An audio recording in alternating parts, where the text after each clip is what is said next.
Hey everybody, welcome back to Michelle Reads A Lot of Fantasy, and in today's video I will be doing another review.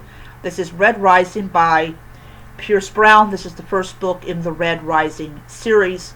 Now, I want to say, so one of the downsides of reading books is you always have people that say, oh, the book was great, the book was excellent, I would recommend this book to anyone.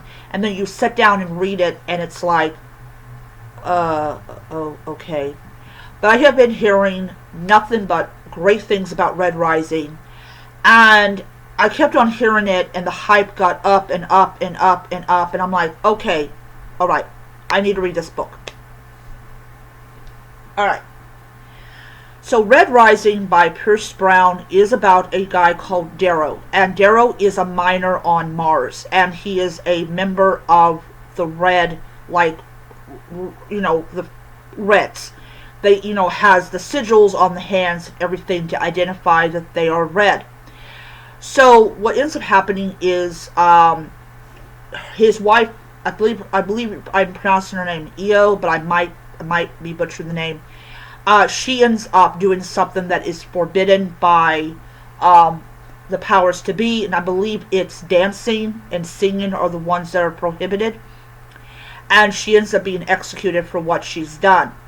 And because of Mars's very low orbit, you have to grab hold of her legs to snap her spine. And that is what Darrow has to do. Darrow is filled with rage. Io wanted to talk about rebellion and about essentially taking back what belongs to the people that they've downtrodden. And he's not for that. But after Io dies, he immediately is like, yes, I want to do this. And he's filled with such rage that he ends up doing something bad, and he ends up being executed for, I think it's for the same thing she did. However, when he comes around, he's not with Io. He is actually still on Mars, and he was saved by these factions known as I believe it's called the Sons of Ares. And they give him a task that should be absolutely impossible for a Red to do, and that is to infiltrate the Gold. Now, the Golds are the top tier. They're like the best of the best. They have the best education, they have the best training, they have the best children, everything. So Darrow decides to do this, and he gets changed into a Gold. And he doesn't recognize himself at all, because he looks so different than how he generally looks. And so what ends up happening is he ends up going to this place where he has to be trained, and he has to learn how to lead, or he has learned about war and about battling and all this type of stuff. And along the way, he meets some pretty exceptional Golds that really shatter his belief that every Gold is bad, that they're evil, they're nasty, they don't care about anyone but themselves. And these people are really good people. The first time he actually had to kill an innocent Gold was this little kid that wanted to prove that he was just like his brother. And you can tell in the book that Darrow is heavily traumatized by what he had to do. And so he is determined that he is going to really, really change things for the better. And he discovers along the way there are Golds that actually believe the way that he believes. They want to change the world for the better. And so he's going through this training, he's killing people because he has to. There's this war, little battle thing going on.